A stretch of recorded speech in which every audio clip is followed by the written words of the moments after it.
High, তো চলে এলাম আবার একটা নতুন ভিডিও নিয়ে। আজকে হচ্ছে শ্রাবণ মাসের তৃতীয় সোমবার। তো ওই জন্য আমি প্রায় সকালে 5:45 মতো উঠেছিলাম। তারপর আগে বাড়ির কাজ করে স্নান করে ছাদে চলে গিয়েছিলাম, ছাদের ফুল যেগুলো থাকে সেগুলো তোলার জন্য।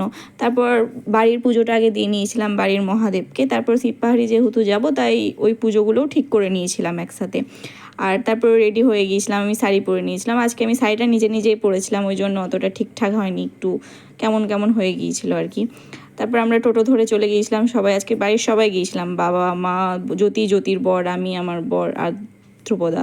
আর এখানকার রাস্তা এত খারাপ, প্রচণ্ড খারাপ, মানে ভয় লাগে প্রচণ্ড। একবার টোটো ঢুকে যাচ্ছে আবার উঠে যাচ্ছে, বাপরে। আর এই পুকুরটাতে অনেকজন মাছ ধরছিল, আড়া পেতে মাছ ধরছিল যত সম্ভব। তারপরে চলে এলাম আমরা মন্দিরে। এই মন্দিরটা অনেক ভাল লাগে। বিয়ের আগে আমি প্রায় এসেছি অনেকবার, তো বিয়ের পরে হয়তো 3বার এলাম। আগের বছর শ্রাবণ মাসে গিয়েছিলাম 2বার, আর এই বছর 1বার। অনেকটাই সুন্দর মন্দিরটা, বেশ জঙ্গলের মধ্যে, নিরিবিলির মধ্যে, অনেক ভাল লাগে এই মন্দিরে আমার বারবার যেতে। জানি না আবার কবে যাওয়া হবে। তো আজকে অনেক ভালোভাবেই পুজোটা দিয়েছিলাম। একটু দেরি হয়ে গিয়েছিল যেতে, কিন্তু খুব ভালোভাবেই পুজোটা হয়েছিল, অনেক ভালো লেগেছিলো। আর এটা হচ্ছে আমার বর। আর এখানে হচ্ছে পাহাড়ীনাথ বাবা, অনেক জাগ্রত শুনেছি এখানকার ঠাকুর। পাহাড়ীনাথ বাবা অনেকই জাগ্রত।